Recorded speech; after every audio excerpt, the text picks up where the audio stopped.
आज मैं आपको बताने जा रही हूँ हरियाणवी साहित्य के बारे में, जो कि आधुनिक काल बीए फाइनल ईयर में है।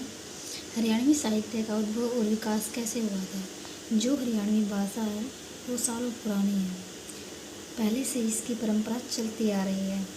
जो हरियाणवी भाषा है उसका विकास कैसे हुआ, कैसे वो प्रारंभ हुई, कैसे बोले जाने लगी, उसकी शुरुआत किस किसने की और हरियाणवी भाषा किन भाषाओं से मिलकर बनी हुई है। मैं आपको बता दूं कि जब हरियाणवी भाषा स्टार्ट हुई तो उससे पहले इसका नाम हरियाणवी है किसी को नहीं पता था। जो हरियाणवी भाषा वो 5 भाषाओं से मिलकर बनी हुई है, जैसे लौकिक संस्कृत, पाली भाषा, प्राकृत भाषा, अपभ्रंश भाषा। भाषा का विकास जो क्रम है वो वैदिक संस्कृत 1500 ईस्वी से लेकर 1000 ईसा पूर्व से है। जो लौकिक साहित्य संस्कृत है ये 1000 ईस्वी पूर्व से लेकर 500 ईस्वी पूर्व तक। तो इनका अलग अलग भाषाओं का अलग अलग साहित्य काल में इनका विकास हुआ है। चलिए आगे चलते हैं।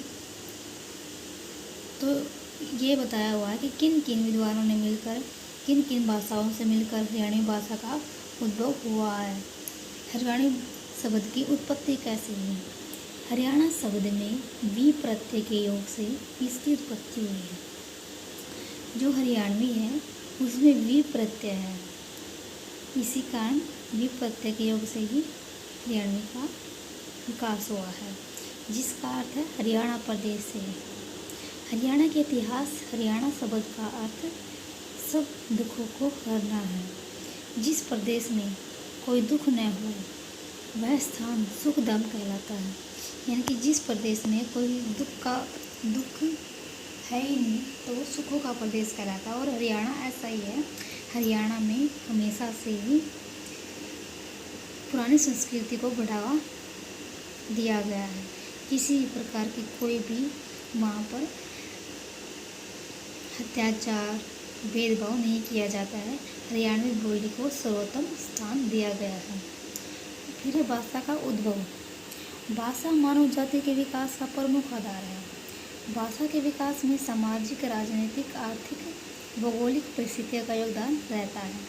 विश्व की प्रत्येक भाषा का विकास किसी न किसी बोली से ही हुआ है। शुरुआत में कोई न कोई भाषा ऐसी बोली जाती है जिसके कारण उसका नाम कोई और जाकर पड़ता है। जैसे पहले इसका नाम हरियाणवी है, किसी को नहीं पता था, कोई इसको बांगरू किस तरह बोलता था, अलग अलग भाषाओं बोले जाते थे। उसके बाद हरियाणा में बोली जाती थी भाषा, इसलिए इनको हरियाणवी का नाम दे दिया गया था। किसी न किसी जो डॉक्टर जयनारायण कौशिक थे उन्होंने हरियाणवी की सीमाओं का उल्लेख करते हुए कहा है कि यदि दिल्ली को हरियाणा का केंद्र बिंदु मानकर चले तो मीठे रूप से इस क्षेत्र में वे स्थान आते हैं जो यमुना नदी से निकलने वाली पूर्व पश्चिम से नहरों से सचेत है। उसके बाद हम कह रहे हैं कि जो हरियाणवी भाषा है उसका एक काल भी वैदिक भाषा होती है। और हरियाणवी जो वैदिक भाषा है वो वेदों से ली गई है।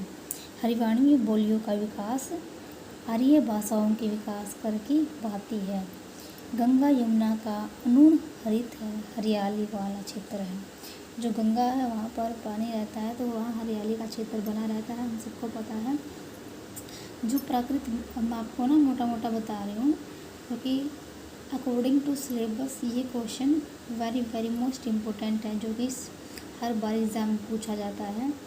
प्राकृत व हरियाणवी। प्राकृत जैन साहित्य की जन सामान्य की भाषा थी। इस काल प्रथम ईस्वी से 500 ईस्वी तक माना जाता है। जो इसका काल है वो 500 ईस्वी तक माना जाता है। आचार्य जो भरतमुनि थे नाट्य शास्त्र ग्रंथ में सौर सैन्य, भारतीय, अर्धमागधी आदि प्राकृत भाषाओं का उल्लेख किया गया है।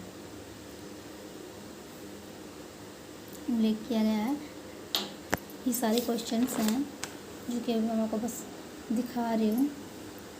5 उपभाषाओं से मिलकर हरियाणवी भाषा का विकास हुआ है। उर्दू। निष्कर्ष में मैं आपको ये बताना चाहती हूँ कि विश्व में किसी भी भाषा का विकास जन भाषा अथवा बोली से होता है। मतलब किसी भी भाषा का विकास तब होता है तब वो बोली लोगों के द्वारा बोली जाती है समाज में। उसके बाद सोचा जाता है कि इसका नामकरण क्या रखें। प्रत्येक भाषा के विकास की एक परंपरा होती है। भाषा विभिन्न पड़ाव को पार करती हुई सामाजिक, प्राकृतिक, सांस्कृतिक, भौगोलिक परिस्थितियों से प्रभावित होती है। हरियाणवी भाषा के विकास एवं उद्भव की परंपरा भी अनूठी है। यह हरियाणा क्षेत्र की विशिष्ट भाषा है जिसमें प्रचुर मात्रा में साहित्य लिखा गया है। तो ये क्वेश्चन कंप्लीट हो गया है। आप इस क्वेश्चन को अगर आप दोबारा विस्तार से समझना चाहते हैं तो मुझे कमेंट सेक्शन में ज़रूर बताएं, मैं आपके लिए वीडियो अवेलेबल कर दूँगी। मेरे चैनल जिसने सब्सक्राइब नहीं किया तो प्लीज़ सब्सक्राइब कर लीजिएगा। मेरी पहली वीडियो है ये, इसको बहुत सारा प्यार देना। और जो जिस भी टॉपिक पे आप वीडियो बनवाना चाहते हैं, मैं ज़रूर कोशिश करूँगी कि उस वीडियो को टॉपिक बनाऊँ और वो टॉपिक आपको अच्छे से समझ भी आ जाए। तो इसलिए आप स्टडी मटेरियल की किसी भी जानकारी के लिए मेरे चैनल को सब्सक्राइब